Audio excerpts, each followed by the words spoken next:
guys, it's John for Cartridge Blast Gamers here with another Cartridge Blast podcast. It is episode 43, and I am joined with Jonah and Carmine.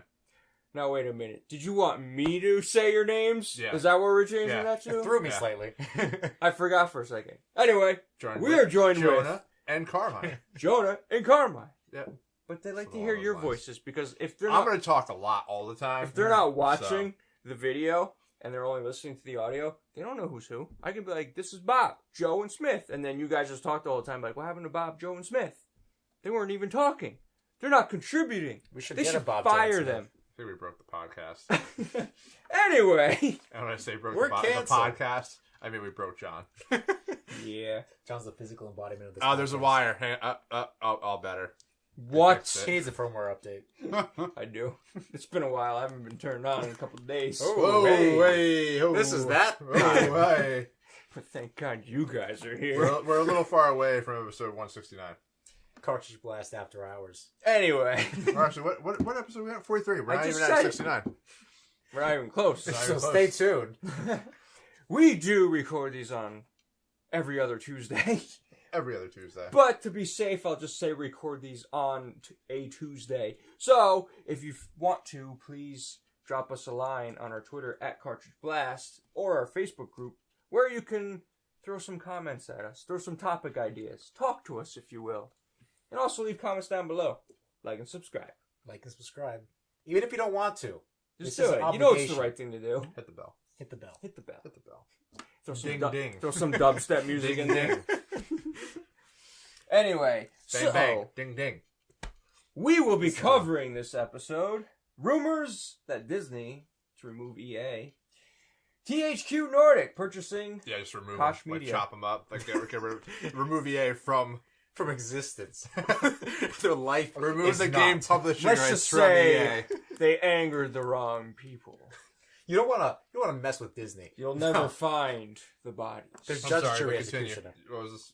You don't have to be sorry. I'm sorry, I apologize. And then lastly, we're going to be talking about Rainbow Six Siege's 10-year plan. Sieges.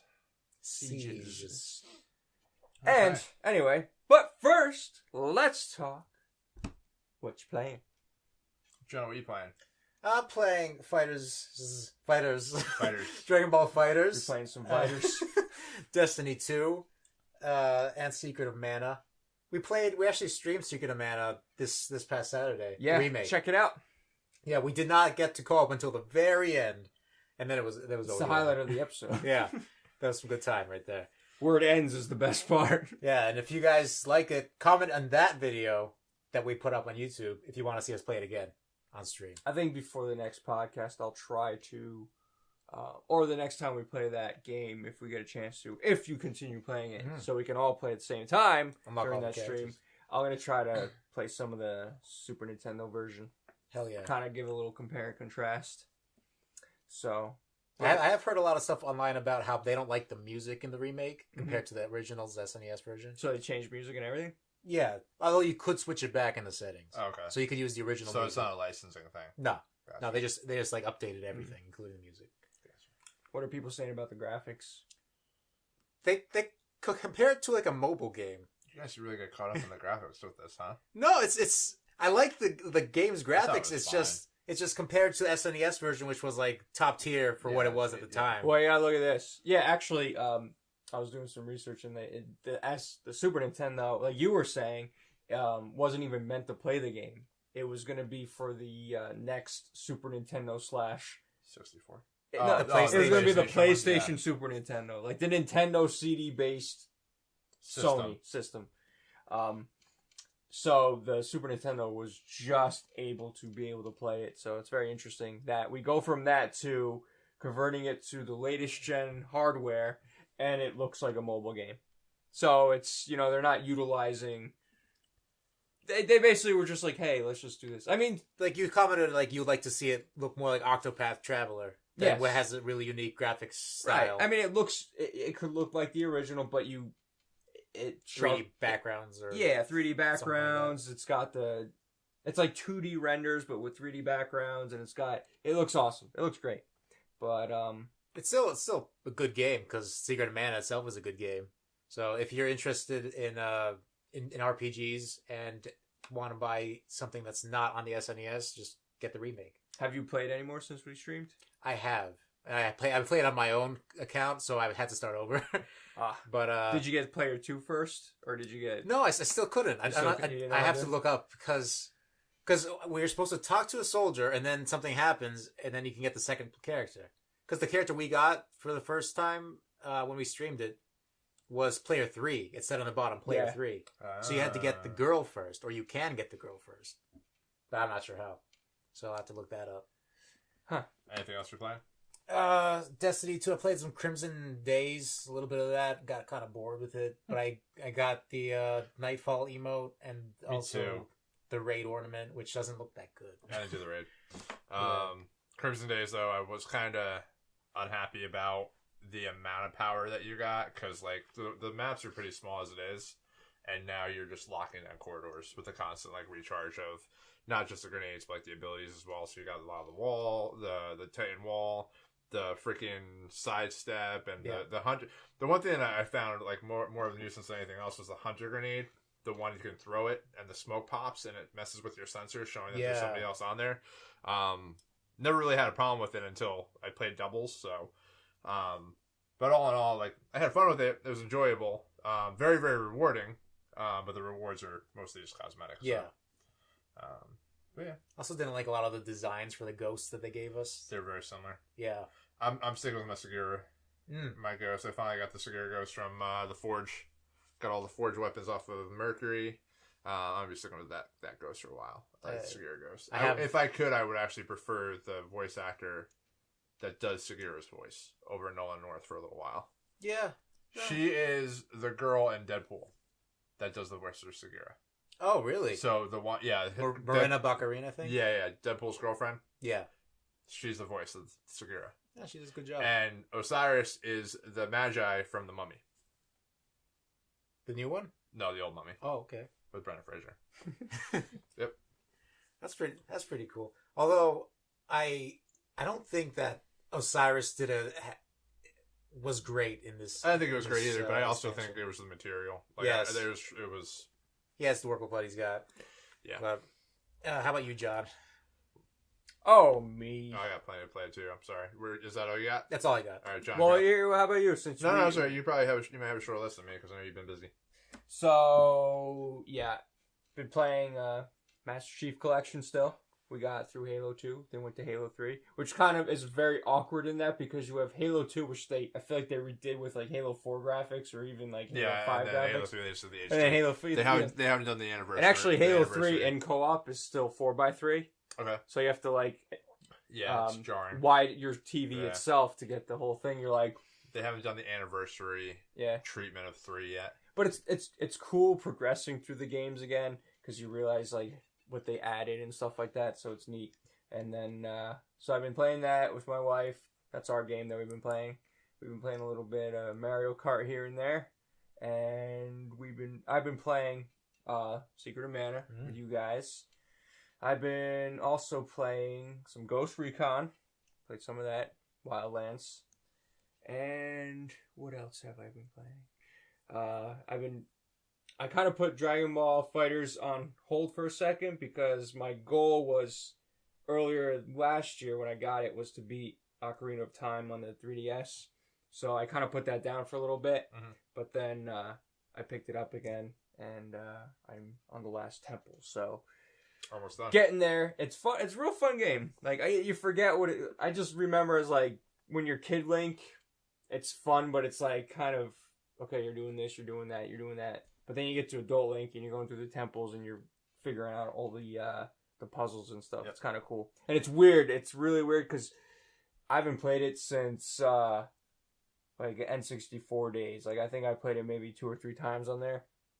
But like you get flashbacks. It's like you remember what like this is, and like you're like, I think there's a secret over here. Like for some reason I think, and there is. There's like it's kind of cool. It's funny because it's like I remember like I didn't have a 64. for a little while after it was launched, but my uncle had a Nintendo 64. So like when I think back to playing like Mario 64, like I automatically like remember like the taste of like pasta and like meat sauce or like baked ziti or something like that, because like we would go over there for Christmas or whatever and I'd be actually playing Mario 64 on 64. So it's just interesting, like certain games will actually bring you back taste, smell, and stuff like that. Well, that's the same thing. Like, for instance, not Zelda, but we had Army Men, Sarge's Heroes, which is kind of it's a fun game. It's a Toy Story based one, right? Or no? No, this was before Toy Story. This was you're actually Army Men, and it's just like you set up battles in like the real world. So you're in a giant kitchen, like, and you're trying to get from like point A to point B and like take each other out and stuff like that. I remember going to my aunt's house and just like Christmas, because we had for Christmas, and just like you said, you remember the smells and like just the way it was. It's interesting that you say that. But I think they say like one of the strongest responses you'll ever have is like your smell, I believe, and the smell's tied to your taste and everything else like that. So it's interesting to think about that kind of stuff. But so yeah, I've been playing that and I'm almost done. It's funny because you think you can sit down for the time you have him, like, oh yeah, I could probably beat it. I only got this much to do, and then you realize you're like, oh crap, I completely forgot about that. Like, I don't know if you guys ever beat the game or played the game. I haven't beaten Ocarina of Time. No, I played a little bit of it on 3DS, but I never beat it. But there's like a point where you're kind of just in this isolated area. You got like the mountains, you got the lake and stuff like that, and then all of a sudden at the very end or near the end, you start like going into this other place, this whole like desert area, and it's like it feels like a whole different experience. It's interesting. But so I've been playing that. It looks great on the 3DS. I think that game's perfect for just like a handheld sort of thing. So yeah. What else did I play? I think that was it. I think I covered everything. Carmine, what have you been playing? I've been dabbling more than anything else. Like I played a little bit of Destiny. I jumped back into Division and started up a new game in Division. I like it. It's just a matter of like I'm not drawn back to play it. I have to sit down and want to play it. Right. I did get some time to play Cuphead. And I totally get Cuphead now. It's like one of those games, like, I was watching you guys, but again, it's one of those things, like, you don't really understand the experience until you actually play it. But it was, like, one of those things for me where it's just like, darn, I died, let me try again. Darn, I died, let me try again. Yeah, let me try one more time. You know, and it kept bringing you back in, bringing you back in, bringing you back in. So that was good, because I finally got the experience of that. It's a really fun game. I always look at that as, like, the Mega Man games. You could train yourself to play it, to learn it. And that was fun. Did you play it with co-op? Or? No, I just played it by myself. Yeah. Like, I was just messing around with it. I tried like one of the platform levels, like the first boss, like the one that you guys did on stream with was it the vegetables? Yeah, the carrot. Like I think that game is just like phenomenal, like creative wise. Yeah, it's a solid game. Like I said, it just has that loop. It's like, oh, I died. Let me try again. I'm gonna try again. Like, oh, I'm so close. Let me try again. So they knocked that game out of the park with just like the small amount of time that I had with it. Yeah. Also played Fortnite. I tweeted out my thoughts about Fortnite compared to PUBG. You played a little bit of Fortnite, so you can probably talk about it. Did you play Fortnite yet? No. So for me, and this is just for me, my personal experience, I played PUBG now. I played a little bit of Fortnite now. To me, I like the groundedness of PUBG a little bit more preferably, and I feel like it's a little bit more welcoming to somebody like me that has played games like Ghost Recon or Rainbow Six, Vegas, and stuff like that, or Star Wars Battlefront. Like, it's just, to me, that seems like there's a little bit more grounded. And when I jumped into Fortnite, I was a little bit taken back because you have like the pickaxe and you got to break materials down. You can build walls. This and the other thing is very floaty. You can jump around. In PUBG, you're pretty much grounded. You can mantle over things, but you can't really like roll out of the way or anything like that. They haven't introduced that kind of stuff. And I feel like the first round I played of PUBG, I went a good half hour, 40 minutes, I guess, into the game. And I went pretty far up. I was like top 20, I think, like the first game that I played. And in Fortnite, I probably went through in the same amount of time for the first game I played on PUBG. I probably got jumped into like 5 games and got pretty much destroyed pretty quickly. Yeah. And I mean, that might just be me because I'm newer. And I haven't put the time in that. Obviously, a lot of people are putting the time in. Like, Fortnite's outpacing PUBG right now because PUBG's having a lot of cheating problems when it comes to the PC game. So, yeah, like for me, I feel a little bit more comfortable playing PUBG, but again, it might just be because I'm not used to the play style of Fortnite. Yeah. I like I said, I played Fortnite. I never played PUBG. Yeah. But just seeing like video comparisons. When I first jumped into Fortnite, I was like, okay, what the heck's going on? I went so far out of the way because I see everyone like going in one direction. I'm like, I'm gonna be the smart guy, and this is me not knowing anything about Fortnite. Yeah. This is me just like oh, I get it. It's 1v1, everyone, or whatever, one versus everybody. And I'm like, why would I go into the pack? Let me just go over here. What I didn't know was there's this giant death bubble that eventually comes. Yeah, that's how, and where everyone was going was where all the weapons were. Yeah. Because I landed in, like, this barn area, and I had no idea. I got stuck in the barn, too, and I couldn't find anything. I couldn't find... I spent the whole, like, match just, like, walking around, like, trying to figure out how to play the game. I was like, do I have to craft a weapon? Is this, like, 7 days to die or something? What's happening here? No, you just gotta pick everything up. And then so I'm running around, and eventually... I lasted long that round, but it wasn't because I was running into anybody. Yeah. But as soon as I ran into somebody, someone shot me with one kill. I feel like if you did get PUBG, like, alright, so here's the thing. Like, by all intents and purposes, on console... Fortnite plays way better and less janky than PUBG, like hands down. Right. Like, it's a smoother experience all in all. But I'd be interested to see what you think of PUBG. I would like to play PUBG. I mean, it looks fun. It's just like, I don't know, like Fortnite to me, like it doesn't seem like a real. I don't know. I've seen like crazy videos where people like really fast, like constructing like barriers, like the one where the person actually got entrapped, and then it like kills them. It was weird. But it's a game that I feel like you have to kind of devote yourself to learn, find all the quirks about, and I don't think it's like something you can just jump in and have fun. Because I tried that, and it was just every time I found a weapon, I went to shoot somebody, and they shot me, and they killed me with one shot. Yeah. Like no matter what they were using, I just died with one shot, and I'm like, how is this happening? Mm-hmm. I don't know what's going on. Yep. But it's just one of those games where I guess you have to get put in the time. Yeah. You just have to put in the time to learn and everything like that. And like I said, I'm not taking anything away from it. It's just like. From a play style standpoint, I just prefer the more grounded, like, somebody's not jumping and, like, swinging an axe at me, and I don't even know if I'm, like, getting destroyed or not. Well, that's what it's like, when I had the I guess the axe or the pickaxe, whatever, that's all I had, so I thought I could kill someone with it, so I just started running after me, I had a shotgun, he's like, I was like, But like I said, Fortnite definitely plays better on console. Yeah. Oh yeah, it plays great. Like I never had an issue with finding a match. Like it found it really fast and just. Yeah, I think it's the art style. I think the art style plays a big component of that because like PUBG is trying to render like bushes and grass and different particle effects and everything else like that and the vehicles and whatnot.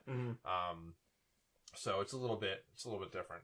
Actually, the art style is one of the reasons I would pick Fortnite over PUBG if I had to play one. But and I actually downloaded Fortnite and booted it up.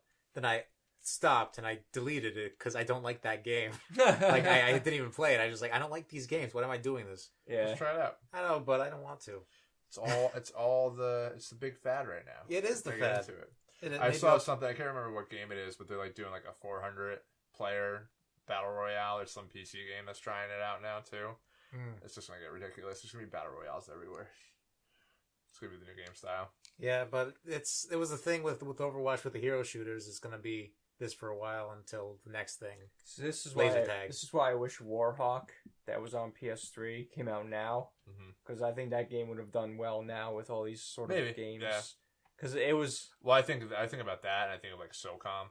Like SOCOM could have probably easily been kind of converted into like a 4-player or like a 4-team survival battle royale game. Yeah. But yeah, it's just all about timing. It's all about timing. Depends on what's going on. Yeah. So what else you playing? Pretty much it. We talked about Destiny, and then Dragon Ball FighterZ. I play. I'm like small bursts. I'm playing that game. I kind of wish playing it a little bit more now. I kind of wish the campaign mode was just like a campaign mode, in the sense I want it to be Injustice or Mortal Kombat. Like I want it to be like you have a fight. Then you fight the cutscene. Yeah, I kind of just want that. I'm not a big fan of. Hey, if you don't get to this point here faster, that guy gets up in level. You don't get to this point faster, this guy gets up in level. Yeah. Like it's just like it seems like a lot of unnecessary stress. I guess you could say it's not even really stress, but it's just like I would prefer like an actual full campaign like designed around like that Injustice Mortal Kombat mentality because I like the game. The mechanics and everything about it are a lot of fun and fantastic, and I want to learn what the story is, but like I've probably done 15 tutorial fights, and I'm like, what's the point of them? Well, that's the thing. Like it makes you have to level up your guy before going to fight, but the doesn't respect my time. That's a big thing.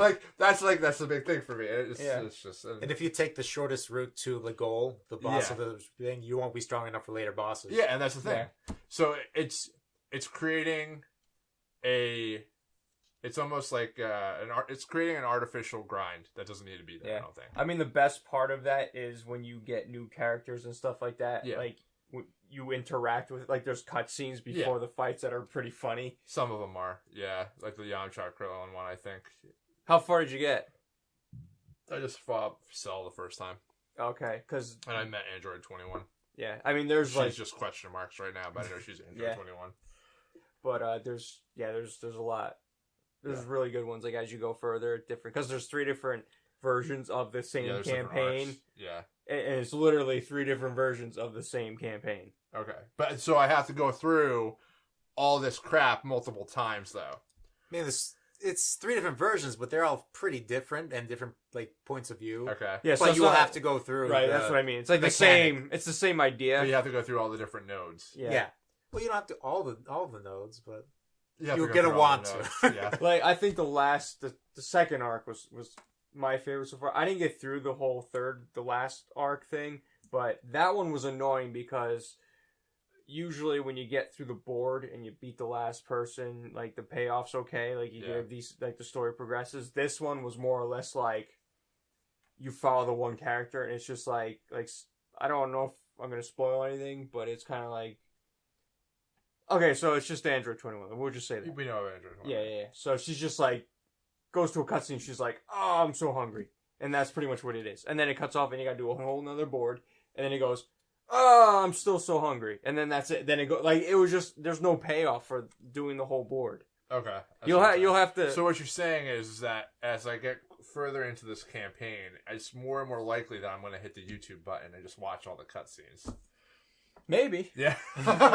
If you have no dedication to the Is it really dedication if they're going to make me fight like silly fights over and over again? I'm so tired of fighting the clone Yamcha. Yeah. Oh, he is the most annoying. Yeah, he is. I kind of avoid that scenario. They made him stronger than the others just because of who he is. He's the meme fighter. Purpose. But it's the meme fighter. What was I going to say? It's like the Budokai 2 thing, where it's like, you played Budokai 1, it's like, wow, cool, like all the cutscenes, blah, blah, blah, blah, then it throws you into Budokai 2, you're like, where the hell's my story mode? What is this? Yeah. But yeah, that's the only take. Like, everything else about the game, mechanics-wise, the supers, characters that they have, all that stuff, I think is awesome. I think they've done a fantastic job with it, but like the campaign is just like starting to wear on me already. I just would have preferred, again, Injustice. You play through, even if there's like an altered path, like you have 2 different arcs where you can choose, you get 2 different sets of cutscenes, like they did with Injustice 2. I would have preferred that over what they're doing with, hey, here's a map, go fight these nodes, and then progress. I mean, it's just artificial gameplay. I will appreciate, like I say, I do appreciate like the funky interactions and stuff like that, but and the fact that the loading screens there's really no loading really that much. For the most part, yeah. I think the campaign is just a different mode to use to practice on. Don't try to defend this mode. Because you play campaign mode, you play all these nodes, and then you go into PvP, and you're more comfortable with your characters. Alright, so I would agree with you if there wasn't a separate tutorial mode. Yeah, but the tutorial mode... you go do the tutorial fights, and then go to the campaign. The campaign is aimed towards people that are not used to fighting games, because they get bored in tutorial modes.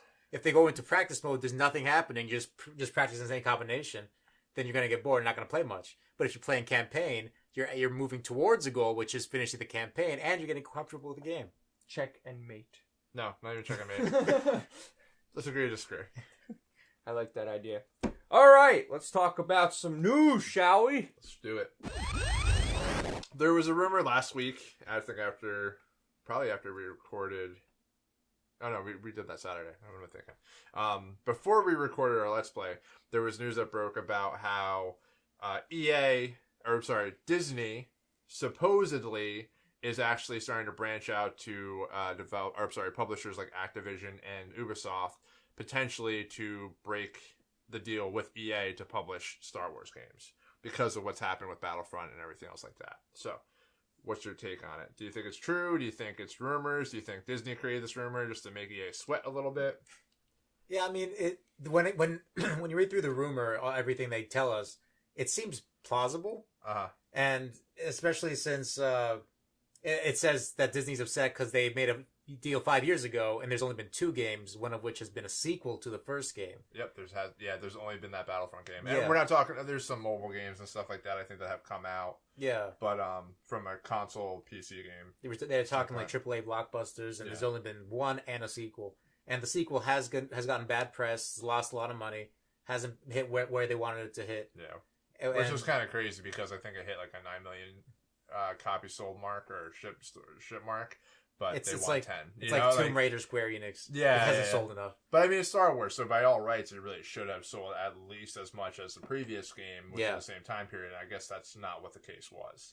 The first Battlefront probably is selling or selling at a higher pace than what Battlefront 2 is right now. Mm-hmm. And I also read in that the article that it's possible that EA doesn't have like a development deal to make Star Wars games. They have like exclusive publishing. So they could probably reach out to other developers and be like, they could reach out to Sega and be like, hey, you did a great job with the Sega All-Stars racing game or whatever. Can you go make a pod racer? So I guess that's something that's possible. As long as EA publishes it, so it's an interesting concept. Yeah, so if that's true, then this isn't really far-fetched, and it's not breaking anything that Disney made with EA. And I mean, the thing, and it's interesting because like this is all speculation because we don't know what the actual deal is, but there must be something within that contract that says that if for any reason the publisher tarnishes the potential brand, like Star Wars, like with the loot boxes or something, there might be a clause in there that says that we can pull out if you don't meet expectations because of what has happened. Now, again, that's like a lot of legal mumbo jumbo, so it can go either way. But again, like what you were saying, they've gotten 2 Star Wars games out. The Amy Hennig Visceral game, Visceral got shut down. Yeah, that game's no more. They have the Respawn game that's still in development. Evidently, it's really good. EA likes it. That was part of the reason why EA bought up Respawn for the success that they've had with that game, but we haven't seen it yet. Mm-hmm. And I'm wondering, A, if they're going to rush that game out now to try and get sales for it, or B, is it going to be something where are they even going to get it out at this point? Yeah, it gets canceled if Disney does pull out. Now, part of this rumor was that they were talking to Ubisoft and Activision. I would feel more comfortable if they decided to go one or the other with Ubisoft way over Activision, because you've seen what Activision does with licensed games. They rush them out and they really don't care about them. That's how they lost the rights to Spider-Man. That's how they lost the rights to the Transformers games. Lost the rights to like Deadpool and some of the X-Men games that they had. They rushed them out. They lost the licensing for them. Sometimes they were pulled directly from the store. It's been like a kind of a mess with any kind of licenses that Activision has had, mostly because they have a lot of the studios working on their yearly annual games like Call of Duty, Destiny, so on and so forth. So if they were going to actually get a Star Wars license and start making Star Wars games, they would have to pull away from whatever they're doing with Destiny or whatever they're doing with Call of Duty to try and make these games. I just don't know if that would be in the cards. Because like not a lot of people realize this. Well, I should say the majority of people don't realize this, that there's 3 different studios that do Call of Duty now. They're on a 3-year cycle. Treyarch, Sledgehammer, and Infinity Ward. But within them, they also have Raven Software, which actually assists and helps out with Call of Duty every single year. Now, Destiny's side, Vicarious Visions, who were actually the ones that did Skylanders, actually helped make the PC port of Destiny 2. And High Moon Studios has helped out with different content with Destiny 2 as well. So, if they were to get something like the Star Wars license, they would have to pull some of those studios from what's making them money now. So, I don't know how likely something like that would be. Ubisoft seems to have the best situation because they have so many studios and so many continents. They would probably be better suited. And they also have this way of, like, with all the Assassin's Creed games, they all, like, there might be 3 studios that are working on an Assassin's Creed game and they kind of compile it into one product at some point throughout the year when they're actually ready to release it. So, I don't know. That's just my thoughts on it. But I'd like to see Ubisoft probably over Activision. But Ubisoft also has a ton of games on their plate right now, too. Especially with the games of the service model. Yeah, they're big enough to probably branch out to something else, especially something like Star Wars. They probably wouldn't say no if they were offered the chance. Yeah. I don't think so. Like, I think they could do it, and they could do it well.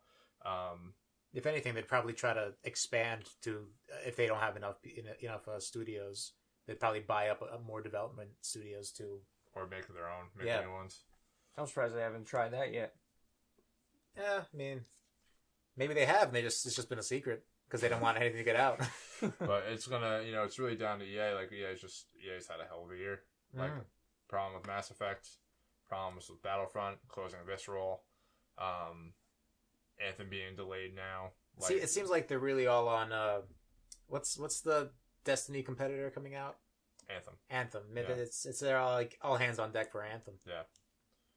So and it might pay off, but there's really But Star that's Wars also not a Star Wars game. Yeah, exactly. Yeah. And I'm assuming Respawn's also working on the Star Wars game, but they're also probably working on Titanfall 3. That's So I don't know. Like it could go either way right now. John, what are your thoughts on it? Yeah, I mean, like you say, it could either go either way because Disney obviously doesn't want to lose money. You don't want to piss off Disney. You don't want to piss them off. But I mean, at the same Mafia. time, you look at the most recent Star Wars movie where there was so much like backlash. Yeah. But there's praise and backlash at the same time. But they probably don't want that. Like that's the thing. Like you don't want a 50-50 split. no, you want like, oh my You god, want, another Star Wars. Yeah. Bring the whole family. Bring Like is the whole anybody neighborhood. looking at the Han Solo trailer and like, oh my gosh, Han Solo, it's gonna be great. No. Supposedly they had to pay for that actor to have acting lessons. I read somewhere. Really? Why? Yeah, evidently he was just not. He doesn't the guy that even plays look like Solo. Han Solo. I know. They just really wanted him. He's like I the guess. nephew I of don't the even director know. or something. Do you know how many people, like look-alike people, probably I are know. out there like that just cosplay every year? That look probably just like Harrison Yeah, Ford, so, who can probably act just like him, yeah. and they don't want to touch any of that. Why? I'm sure you give that person too. Like, here's you're only gonna get like $25,000. I'd be like, oh yeah, that's Yeah. fine. Fine, get me in. You need it for what? 8 months? Fine, I'll be there every day. Yeah, here you go, nitpicking for some random other actor who's gonna Yeah. want to be like, I want $5 million because I'm playing Han Solo.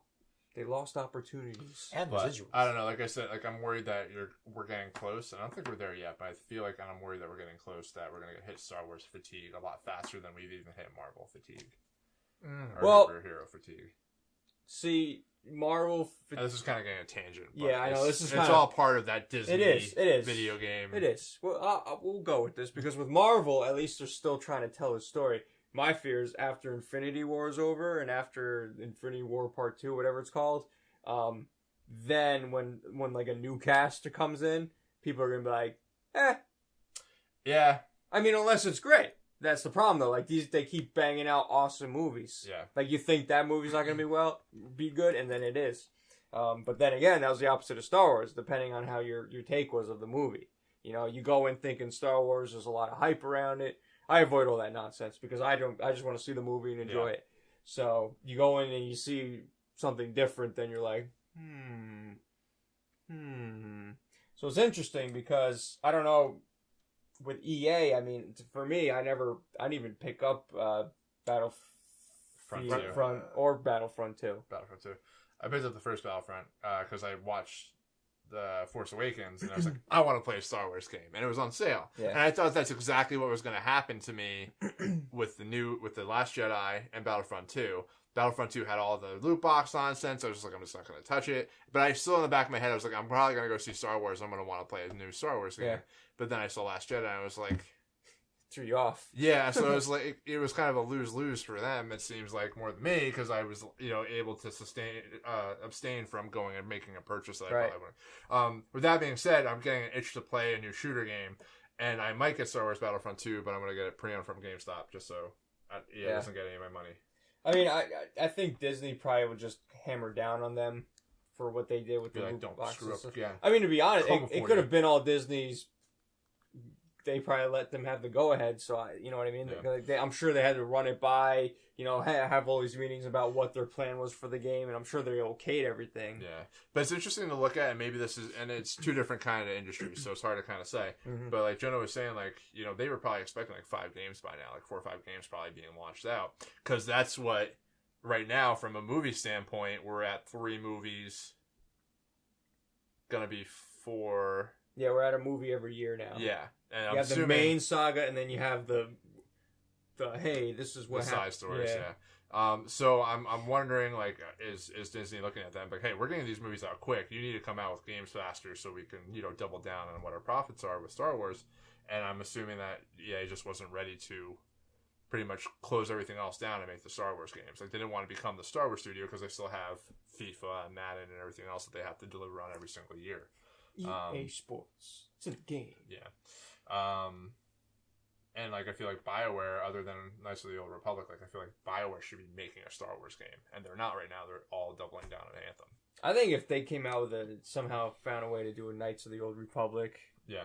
That'd be game great. again. Yeah. And just kind of, people just jump on it for nostalgic reasons. As long as they don't mess it up. But you never know. But anyway. But yeah, I mean, it could just be all rumor, and nothing could ever come of this. It could be Disney just saying, "Hey, stop screwing up," making these little whispers so you know that we're looking. They just walk in the room. Who's your weakest link? Who's the weakest link? Tom, up front. Tom, up front. Bye, Tom. they just kill him somehow. He's a sacrifice for the Star Wars franchise. You're going into the Disney vault. You won't be back out until Cinderella comes out. That is when penance is paid. Yeah, so I'm sure Disney makes people disappear. Yeah, but so we'll see. Like I said, if I had to choose, though, I would like to see what Ubisoft could do with the franchises. Yeah, I mean, honestly, I don't remember the numbers. I don't know if there was ever public or what EA and Disney agreed on, whatever it was. Because honestly, Disney could just say, "This isn't selling well for us. Our movies, there's probably a buyout our movies option. do so much better right now. Yeah, we'll go to another option for mobile. Yeah, like you know what I mean, It's small scale. Like EA would have to feel so bad. like they would like. I could see like just take like, the Mickey glove out and just slap him. Yeah, he's just like, really disappointed. Yeah, I thought you were gonna be able to take care of this, use but names obviously this is too much of an endeavor for you, so we're gonna pull. Use name like Champ and stuff like that. Yeah, Champ. We thought we were gonna be big here. Thought you were ready. Thought we were ready for this one. You weren't. Maybe in a couple years. Time to move on. It's time to move on. But you keep at it. Keep trying, slugger. But I do hope we at least get to see the Respawn game unveiled, because Respawn's a talented developer, especially what they've done with Titanfall and everything like that. Yeah. So I'd be really, really super interested to see what they came Yeah, up with. see, with movies, I guess it's easier because you'll have the time frame to build the movie. Yeah. But when you're looking at a game, you're really basing it on trends. You know what I mean? So it's like, this may sound well and good one year, but then all of a sudden, wait a minute, we might have to switch some things because it's a different ball game. And I know they want to stick to the Star Wars mentality where it's like, yeah, we'll put in a nice campaign, something to get people into it. But then it's like, you really got to devote to that because was the campaign that good in Battle? It wasn't. Not from what I've heard. And that's what they were banking on. I heard really. that they kind of, and I haven't done the campaign, so I apologize, but where's the Mickey glove? But it was one of the, evidently they kind of shoehorned in or forced in like a lot of the big heroes from the original series, so Luke and Leia and stuff like that. They found a way to, put them in memories or whatever else. So evidently that was kind of jarring to the overall story and campaign. So like I said, I didn't play it myself, but I know that's in there. You play as Kylo Ren at one part, I know. Oh yeah. So it's like that's what YouTube's for. Yeah, just watch it. But I think they did come out with single player DLC that was involving the main character too. So I don't know. We shall see. Yeah. Hey, you shouldn't have given up Free Radical. You should have put out Battlefront 3 and had an awesome time doing that. It's time to move on, John. It is. I'm just gonna end this topic. All right. So, THQ Nordic purchasing Koch Media. What does that mean for us, Jonah? Well, it means it doesn't mean anything for us. All right, so Carmine. It means that they're acquiring all of Deep Silver's published games, which include Dead Island, Metro, and Saints Row. Dead Island. When was the last one that came out? It was Dead Island Riptide, and it was a long time ago. Yeah, they had that fantastic Dead Island 2 trailer with the guy that was running to that one. I can't remember the name of the song, but it was an awesome trailer. And he was just like this, hunking dude, like running, and he's like all jacked up and everything else like that. He's just slowly decaying into a zombie as the trailer unfolds. It was fantastic. The Dead Island trailers always make like the news. Yeah. But yeah, after that trailer of 1E3, and I think it was like the year of PS4's release or the year after, So 5 years ago. Yeah, so it was like it's a just long time been. ago. And there at one point they said that they're still working on it. Don't know what's happening with it, but it's something that's kind of gone dormant. But it's Dead Island. I'm assuming zombies can come out at any time. There's always room for zombie games. See, I feel like that's going to be a franchise fatigue. Nope. As Well, long we got as State of Decay coming out. Genre fatigue, maybe, yeah, but genre. They could always they always alter the zombies too. Like even in like Days Gone, they're saying they're freakers, not zombies. freakers. So freakers. That's good. At least they have their own nomenclature. And like Last of Us, like the Last of Us zombies are just different zombies. It reminds me of the movie title The Boogans. Yeah, that's a good one. Here comes the Boogans. He's been waiting for that one. But yeah, so they have Dead Island, Metro, and Saints Row. Also, I think they also have Darksiders and Red Faction, right? But they bought that a while ago, right? They have that already. Yep, they've been slowly been remaking THQ as a publishing platform. Didn't THQ put out a Spider-Man game? They've actually THQ did a lot of licensed games back when they were big. It's like SpongeBob, all those kind of shows. I think there was a WWE. Was it Spider-Man? The first Spider-Man PS1 was that PlayStation? Was it THQ? Might have been. That was a really good one. Seems right. But THQ has always been like that AA platform, not AAA, but they come out with games and the game's really fun enough to sell. They never did gangbusters or anything like that, but you know, in this type of market, like I think a lot of these games will do well. Like Metro has already been center stage for Microsoft for the Xbox One E3 press conference last year. They've shown a lot of that recently. Refresh my memory of what Metro is like. Metro is actually a Russian publisher, and it's pretty much it's like Fallout Russia, and a lot of the population has pretty much just gone underground, and they're just trying to survive for the most part. Because of like the actual radiation that's up on the and the Boogans are coming. They're coming. A lot of mutant animals and stuff like that. So they have that game that's been shown a couple times at E3 now. Dead Island they have now. Saints Row there's nothing recently, but they the Volition. They did the Agents of Mayhem, which was kind of a flop, but that would also be an IP that they would acquire if they wanted to do something with it again. I remember the first Saints Row, the too. demo came out on 360, and I just thought it looked gorgeous. Yeah. With the fire and stuff like that. I just remember it was like the Grand Theft Auto. Yes, so Saints Row kind of went to extreme. Yeah, like, ridiculousness. it was like let's just see. Yeah, it's just like let's just go as ridiculous as possible and be as un-PC as possible. I'm pretty sure that came out when Grand Theft Auto 4 came out. Like Probably. Around that time. But I know Saints Row 3 was a pretty big success. Saints Row 4 did pretty well. They did Agents of Mayhem, and Agents of Mayhem wasn't that great. But now they have the Saints Row license. I'm assuming they're going to make it probably Saints Row 5 at some point. They do have Darksiders now, though. I am excited for Darksiders 3. I really wish I could play Darksiders 3. That's the kind of game I would want to get into right now, and it's just not there. Yeah, that's on my list to play. Darksiders 1 and 2. I have them. I'm just waiting to play them. I have a long list of backlog. I think what I'm going to do is, after Zelda, Dragon Ball, and then Mario, and then maybe I'll hit up one of those. Won't happen. Nope. Not gonna I'm a lying son of a bitch. You're still waiting to play Uncharted 4. Yeah, I don't have that, though, so that technically doesn't count. Did you play Ghostbusters yet? Not yet. See? I'm going to ask you every single time now. Anyway, it's funny also that Nordic didn't become THQ Nordic until 2016. Yeah, it was recently that they took the THQ name. Yeah, so it's like they're trying to we're assimilating you. Yeah, their cell. We can rebuild you, make you faster and stronger. But I mean, they're getting quite the library of games. These aren't I think they IPs that are just brushed to the side IPs. Like even Red Faction had a decent fan base at one point. If they can, redeem Red Faction, that'd be good for them too. Yeah. And with a lot of new ideas, especially from game development and different kinds of game mechanics now, they can kind of go and refresh a lot of these franchises and come up with something new. I think they might have gotten at least most of this franchises they sold off during auction in 2013. Yeah, I mean, there's some that you're not going to get back. Like South Park was THQ, but Ubisoft has it now. They're not. I still need to play those games too. 2K. has WWE, but THQ originally had the WWE license. Mm-hmm. Evidently, a lot of people were actually happier with the THQ doing the WWE games than what 2K's done with them so far. So, is 2K with EA? 2K, no. 2K's Take-Two Interactive. So, Right. Take-Two Interactive, all the 2K studios are under Take-Two, and so is Rockstar. All the Rockstar studios are under Take-Two Interactive.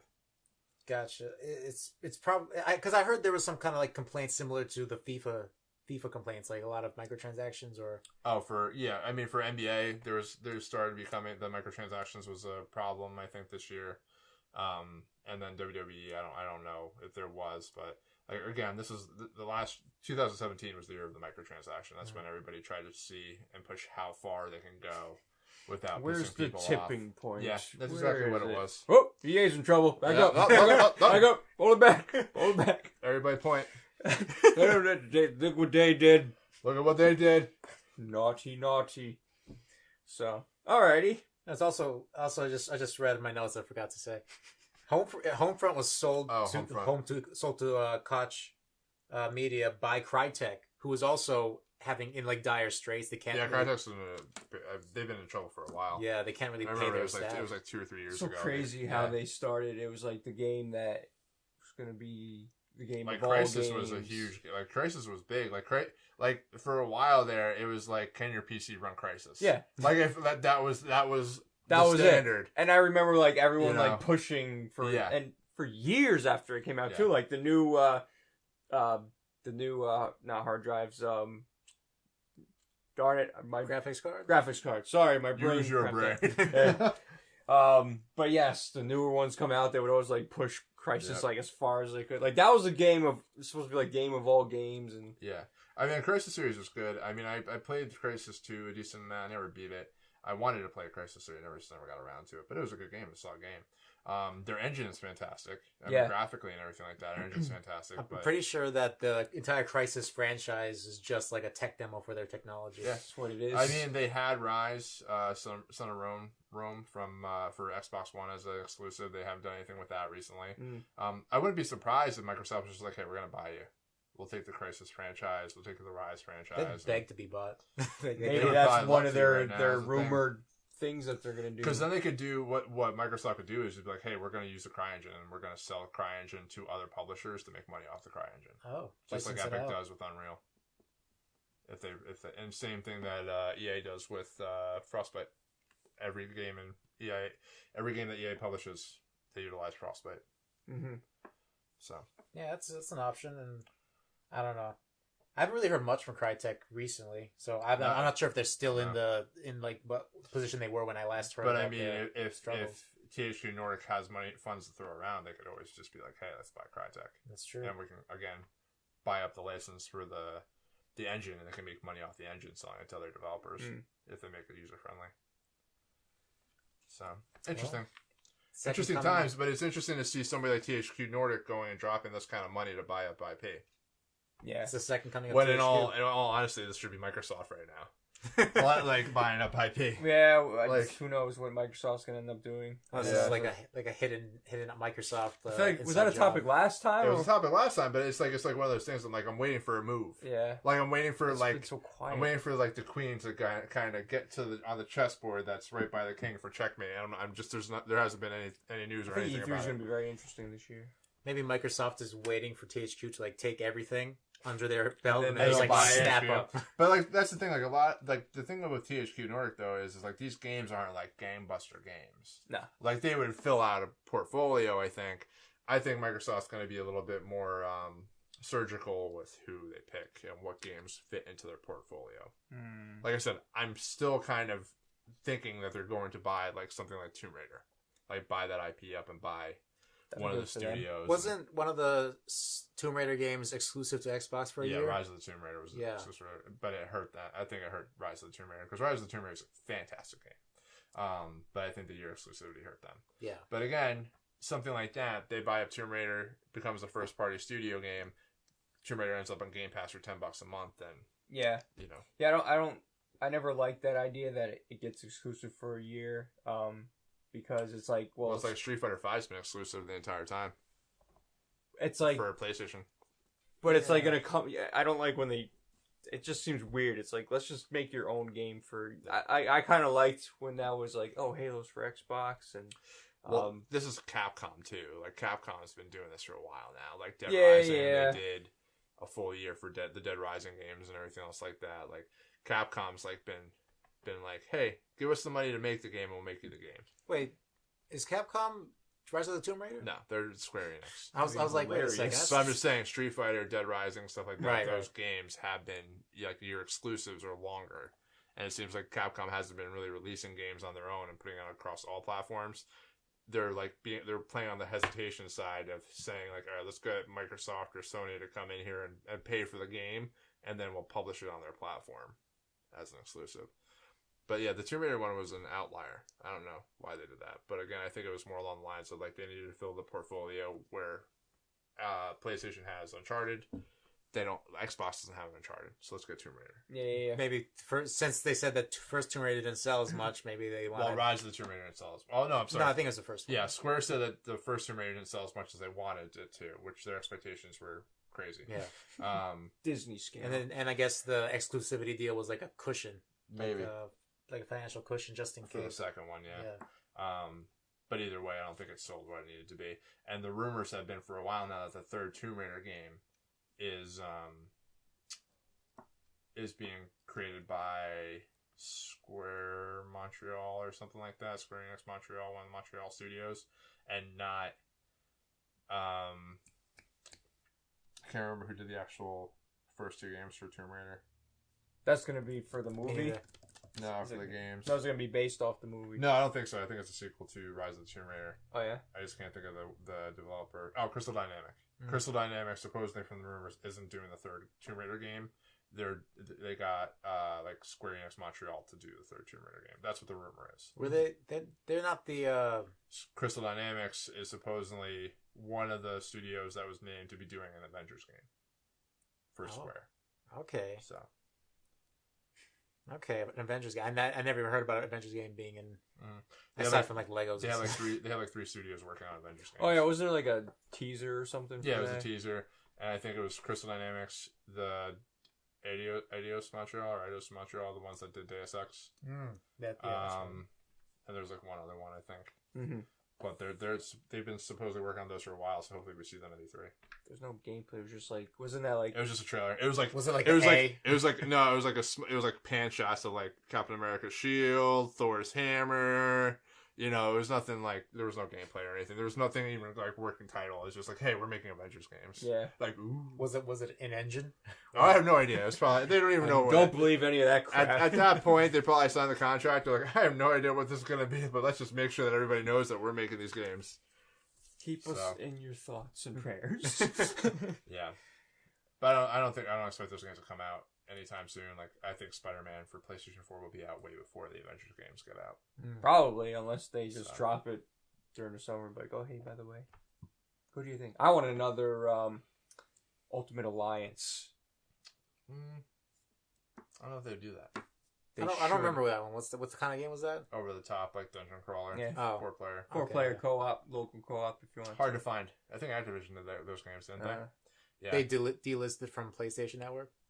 They do I thought they brought them back. I don't know if they're back or I don't know if they're... No, they did bring them back, but they're expensive still. It seems like those licensed Marvel games tend to get delisted after a couple years. Well, if you have like one still sealed, like it's actually Yeah. pretty decently priced. Like those games, like especially the second one was more of a limited run than the first one.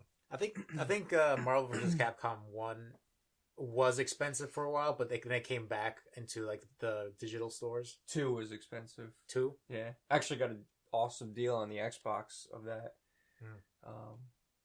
Yeah, but it was but like you said, it was expensive, then went on there, and then I wanted to get it digital, but then they took it off because licensing and all that stuff. They did that with Deadpool a couple times already too. Yeah.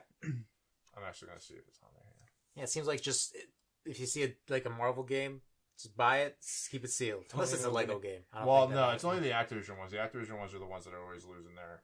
Yeah. Oh wait, that's who was. I don't think Activision did Marvel vs. Capcom.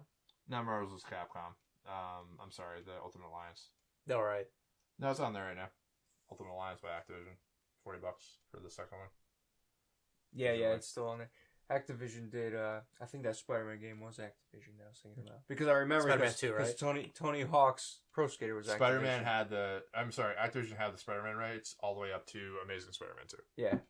Because I remember that you can play as Spider-Man in Tony Hawk Pro Skater 2 or something like that. Yeah.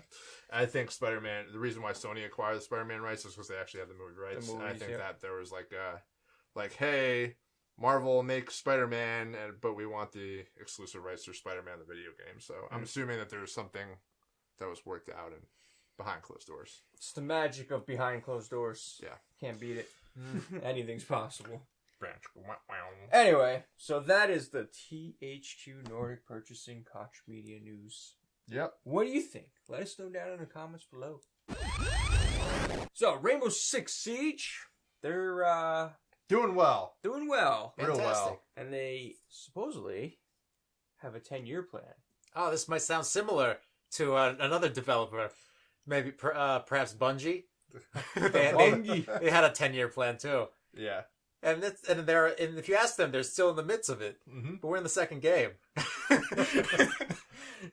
So Rainbow Six Siege, they just had like one of their big tournaments. They just did a developer update and whatnot, showing off Outbreak, which is like their horde mode, zombie, monster, mutant game mode. The Boogans. It's going to be a free mode for, I think, most of March, if I'm not mistaken, month of March.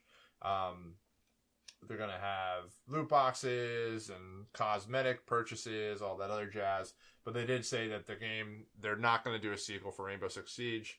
Their plan is over the course of the next 10 years, the lifespan of the game is to actually have 100 operators that they're going to slowly add in. The operators are pretty much what you buy. So they create the operators, they release them. You have the ability to buy the operators outright if you want with the in-game currency. How much are these operators?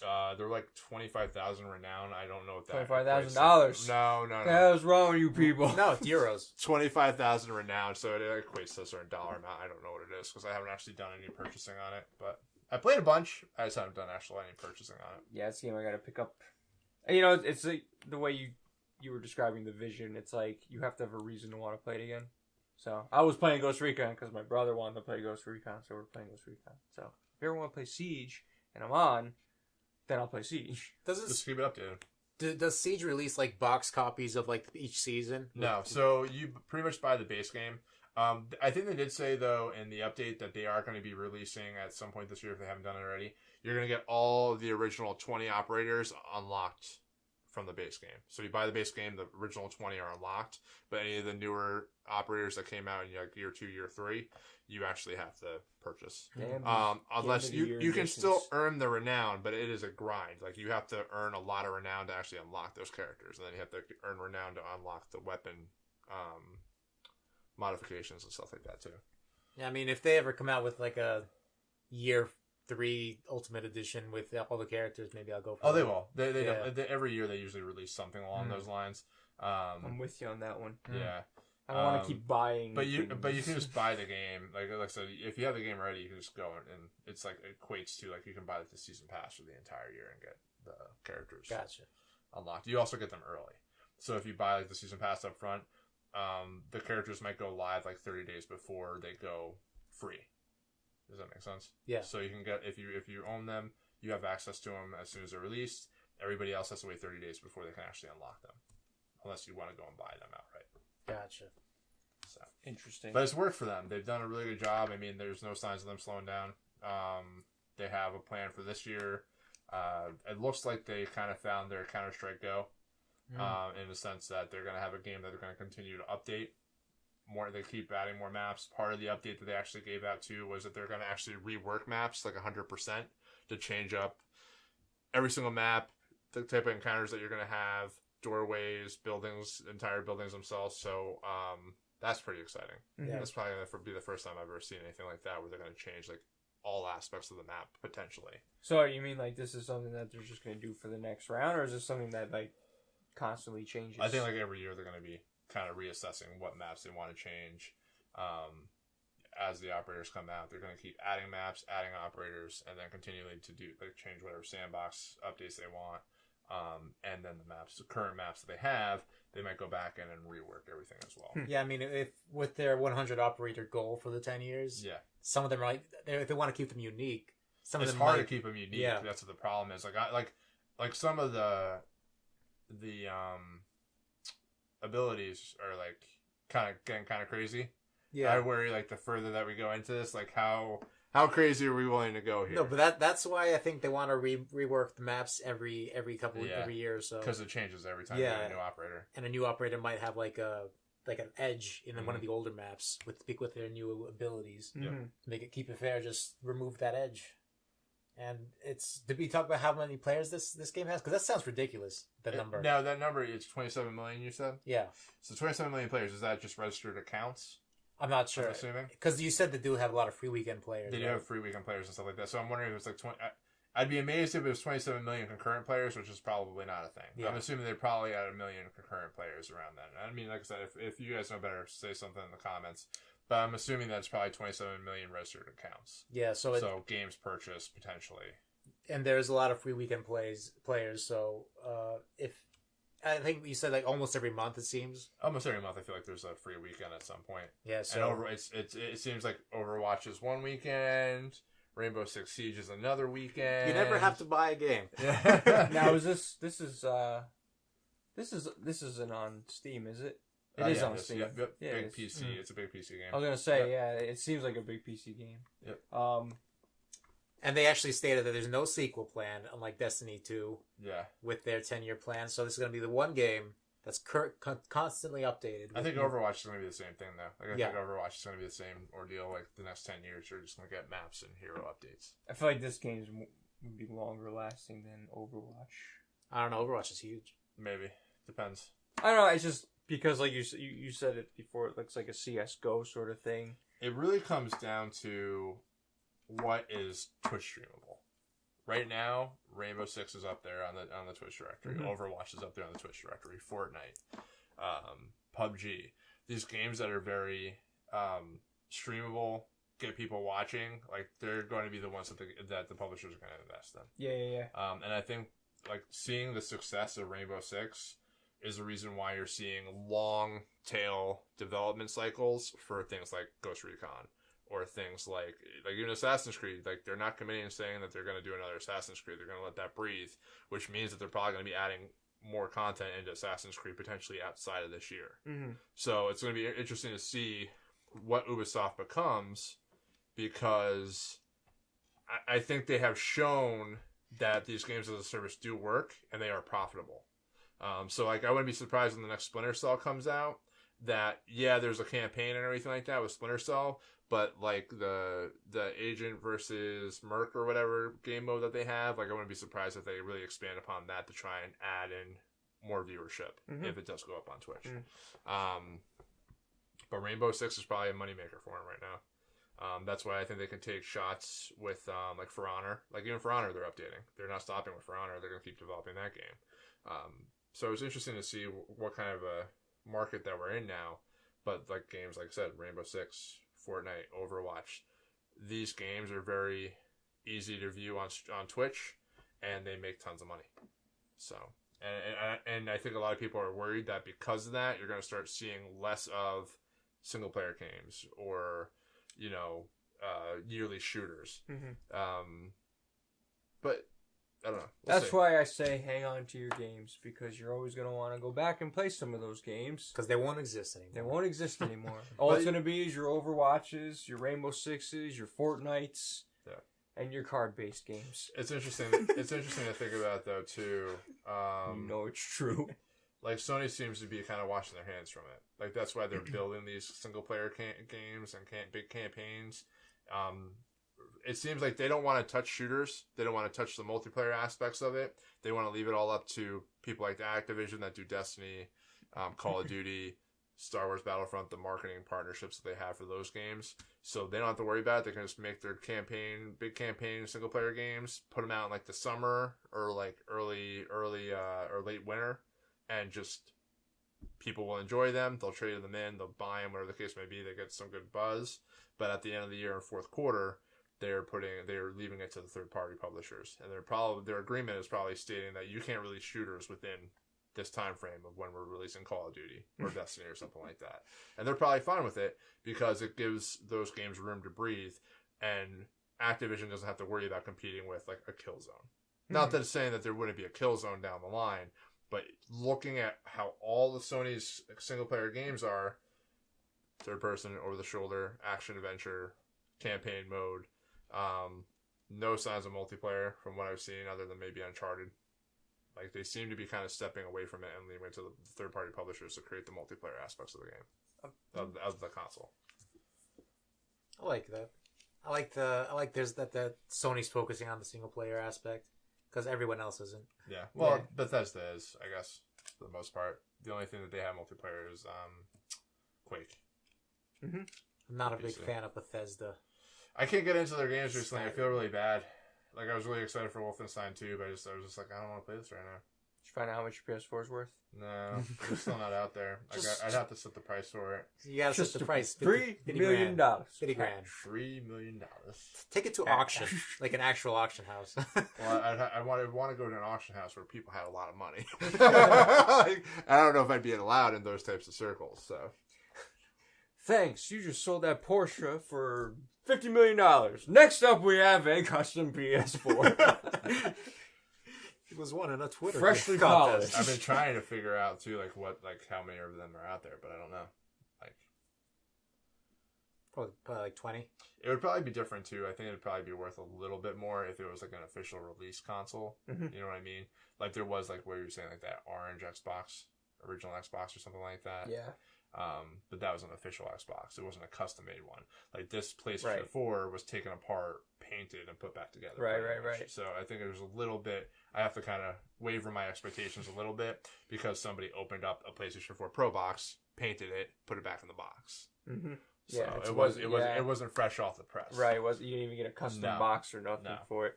Yeah, you're right. It's worthless. I'll take it. All right. I'll put it on my shelf. $500. $500. Nice. So, I mean, 10-year plan. Do you think they'll stick to that? Do you think it'll be successful for 10 years? I think it's already been like 3 years. Do you know where we're going to be in the 10 years for gaming? Gaming in general. I have a feeling you're going to see a lot more games as a service. I just think that from a development standpoint and from, like, again, we've talked about this numerous times at this point. Development is getting more expensive. So, if we look at it, if they put up the money up front, they make the game, they design the engine, they make the mechanics, set up the sandbox, that's on the other thing. They get it to a point within a year or so where it's easy to develop and change. And then if they can keep that game going for 5, 6, 7 years, that investment pays back probably double, triple than if you're trying to release a sequel every 2 to 3 years. Hands down. Destiny. Yeah, but that's what I'm saying though. It's like, so, you know, if we do start getting tons more service games or games as a service, we really only have ourselves to thank for it because there's been so many people. Thanks. You're welcome. There's been so many people that just aren't willing to pay like $10 extra for a new release game. I'm not. I'm very frugal with my gaming. Saying, but I'm just saying that's what we might get. Like the popular games are going to be the ones that are games as a service that last a long time. Mm-hmm. No, I agree. So if anybody complains about it, honestly, I like this. I like to see that as long as it's like each rendition is kind of like a leap. And let's not forget too. And people are complaining about loot boxes. This Rainbow Six Siege loot boxes are a limited time loot box for the cosmetics, the limited cosmetics for the event of Outbreak. So once Outbreak's done, it probably won't be back until Outbreak comes back. And it's the same with the seasonal custom skins for like Overwatch. See, but they need to make the money somehow. Yeah, because they're for the price of Rainbow Six Siege, you're getting the core game, Terrorist Hunt, and now you're getting Outbreak for free. They have to make up the development cost for what they did with Outbreak somehow. People are being vocal about it, but it's probably a real vocal minority, and everyone else just buys it, doesn't really care. That's why it's gone along. And like I said, I am totally against play to win play to win purchases. They need to be cosmetic. I understand that, or like an experience buff, like give them an experience buff for 24 hours. Let them buy that. Because at the end of the day, they have to make some money some way. Everything can't be free. As much as everybody wants to complain and get really upset about, hey, I want everything free. You know, I want all the free multiplayer maps, this and the other thing. It costs money to develop for, so you got to give or take. It's either you're willing to pay for the multiplayer maps or you're willing to pay for the microtransactions. It's just the way that it is. I'm going back to Tetris. That's it. The 25th version of Tetris that's out there. The L block is extra. Yeah. Well, it's funny because we look at, obviously we don't know how many they sell all the time, but I remember just looking back at like Counter-Strike when that first came out. Like, it was just not based on, but it was made off of the Half-Life 2 engine. Yeah. So I just remember not hearing anything about it until my friends started playing it. I just wanted it because they were playing it. I wonder if that's still the mentality these days with kids. It's like, hey, you're playing this game called Rainbow Six Siege. Yeah. I just gotta play it. I gotta play it. I gotta get it. I gotta do it. Yeah. I mean, look at what Minecraft was. Everybody was playing Minecraft, so everybody bought Minecraft. So I'm sure there's, like, for us in adult life, we're like, oh yeah, we see a game. Yeah, how's it doing? How's it doing well? Is it doing okay? Yeah, they're ready. Okay, yeah, we'll try it out. Like, that's not the mentality as a kid. Like, they're not like looking, they're not reading up. They're just like, are you playing it? I gotta play it. Yeah. We're playing it. There's that element of it, definitely, like what your friends are playing and whatnot. But it's also too is like, there's probably people that are out there that are just like, oh, I just play Overwatch, or oh, I don't look at myself as a gamer. I just play Destiny. Right. You know what I mean? Like, you're gonna start having a lot more of those. Mm-hmm. And is that good for the overall business of the company? I don't know. I think that's what it needs. I mean, I don't know, actually. But like, you look at things like Darksiders, Metro, Dead Island, Saints Row, they're never going to see the kind of saturation that a Rainbow Six or an Overwatch is going to see. Yeah. Or a PUBG or a Fortnite. So like games as a service is creating hobbyists rather than gamers? I think so. Like your hobby is Destiny, not Well, that's what it is. I mean, for a long time, I would have said that my hobby was Destiny. For like the first 2-3 years. I mean, I played games here and there, but my primary focus was jumping out for Destiny. Yeah, because like you said, the development costs are skyrocketing, and then it's just more of a payoff to make a game and just have take the hit like for 2 years, 3 years, develop it, and then just expand upon it. And it's probably cheaper to expand upon something like that and make it last for 5 years than it is to 2 years, get the game out. All right, start working on the next game. 2 years, get the new game out. Plus the marketing and everything else like that. You got to figure too that as you make the game. You have the game out there. If you need to market it, it becomes cheaper because you're not always so worrying about the development cost at the same time because you already developed the game. So you may have you start making some extra money from loot boxes or modes that you might be purchasing, and you get another marketing budget to make another push for it online. Or Twitch. You just have people play it on Twitch, and then that will sell your games. So interesting times. But it's interesting because 10-year plan. Like I'm always looking at the future. Like what's it going to be like in 10 years? You think about World of Warcraft. World of Warcraft's been out for, I don't even know, many 3 decades almost. Like, I don't even know, like two decades or whatever the case may be, like 20 years. I never followed it. I never played it. But it's just one of those things that like that game's primarily been the same game for a long time. And you look at it from a graphical perspective, it's nothing to like go crazy about. The graphics haven't changed. Yeah. But it still has subscribers. It still has expansions that are coming out. People still jump in and play. Yeah. It's like those small mobile games of like Age of Empires or Clash of Clans. I see that ad everywhere. Or something like that. Think about Counter-Strike too. Counter-Strike, I mean, they update it, but it's the same maps that you're playing. Yeah. Like they change the engine and everything else like that. Counter-Strike's been out. I mean, Dust, right? Whatever that map is for Counter-Strike. It's been a long time since I played Counter-Strike. But that Dust map is still in the game and it's part of the championship. I remember trying to play Counter-Strike with the dial-up connection. Yeah, and that's what we originally played as. And that game and that map is still primarily being played. Now they changed the actual verbiage of what the title is. It's Counter-Strike Global Offensive now. But it's still Counter-Strike. Yeah. So, interesting. Good for Rainbow Six Siege. Yeah. I'm sad because I'll never see a Vegas 3. Probably not. Not anytime soon. But I guess... When you see a Vegas 3, it's going to be like a campaign that they throw in there for you to play. I'll have to try to get into Rainbow Six, see what it's all about again.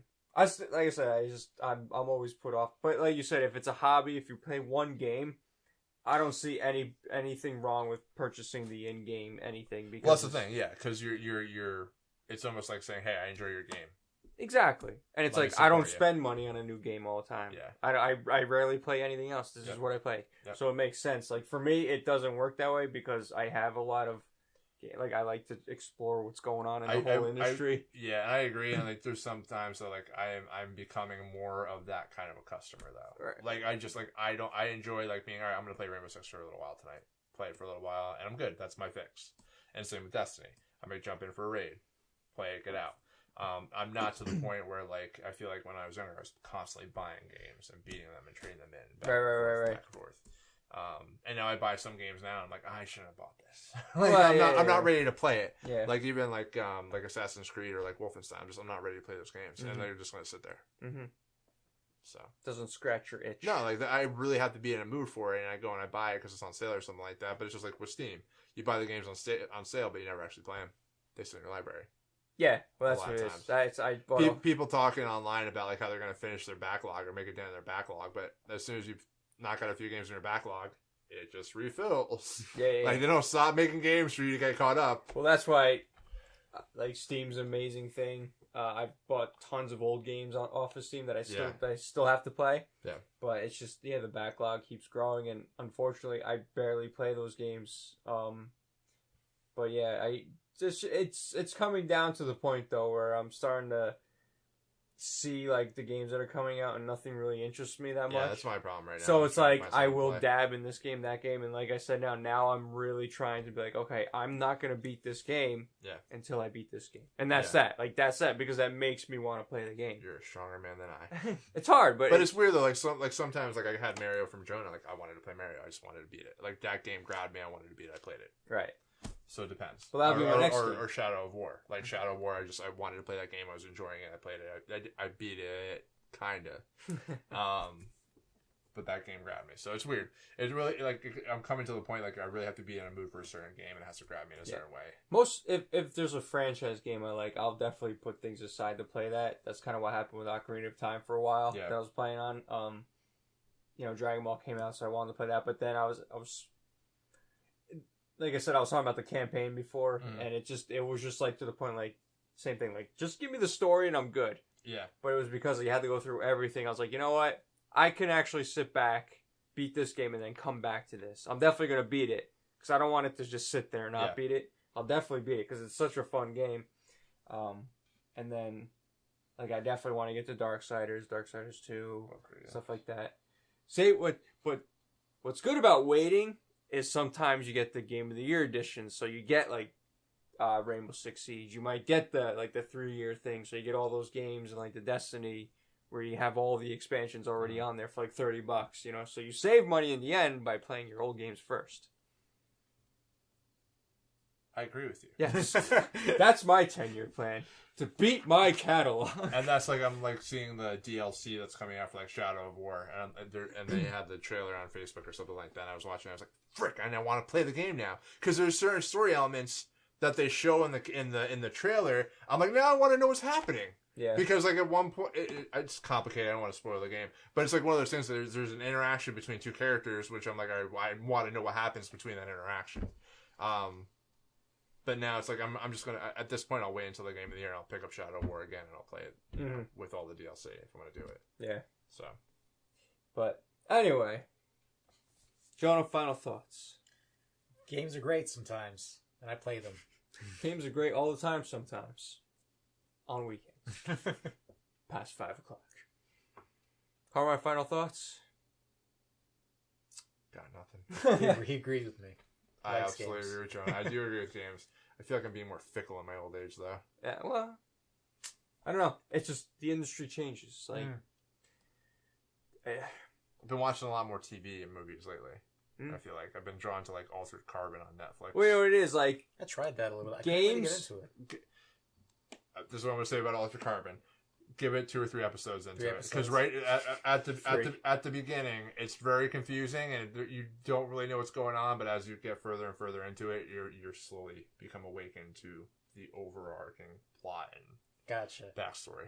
See, I feel like on that point of you feel like you want to come home after a hard day and then just kind of sit there and watch something. You can kind of shut your brain off and just kind of watch. Yeah. But like back in the day with games, it's like you would come home from school.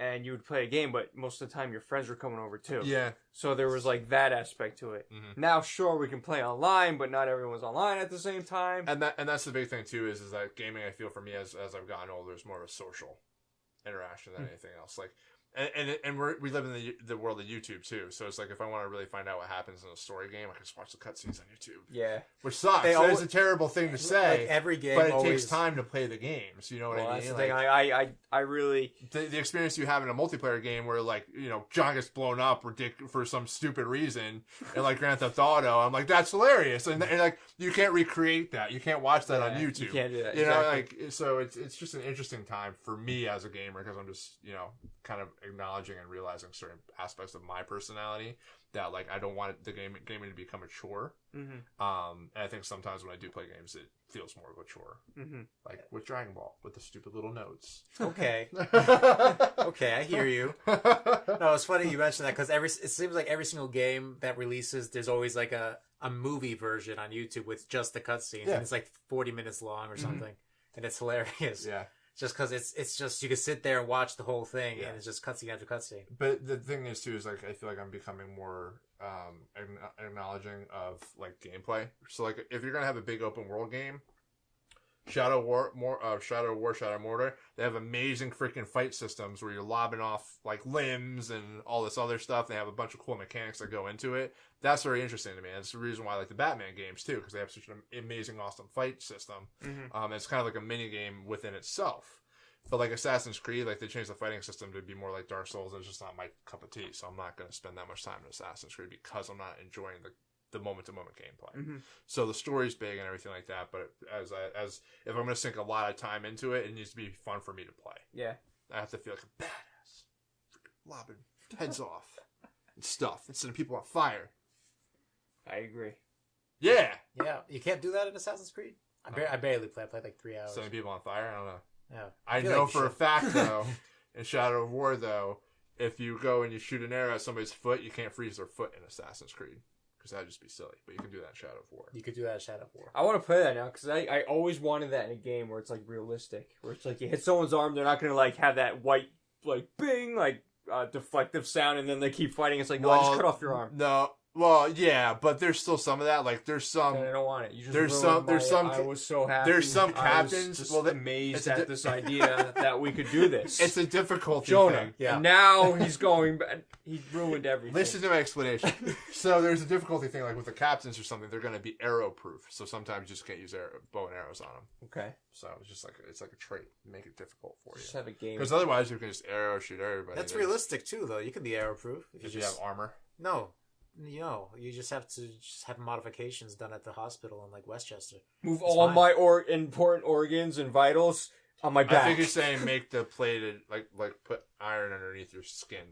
Just like ting. No, you gotta not at all. I'm saying you have to get modified in Westchester. It's completely 100%. Westchester, accurate. New York. No. I have no idea what he's talking about right now, but he seems pretty serious. I'm going to start believing him just out of the fact that I have no idea what he's talking about. This is legit. Jonah's part of a cult that okay. It's all about not being killed with arrows. We have a meeting later on if you want to join us. We've gone down this rabbit hole. Can we turn back? Sure, let's end this thing. We are ending this thing because we're getting off the rails. And it's time to end it. And when we say we mean Jonah's getting off the rails. I don't know. I'm just trying to be helpful. Trying to make us join his anti-being shot with arrow cult. It's not a cult. Gotcha. It's a following. It's a following. It's a way of life. We have a messiah. So...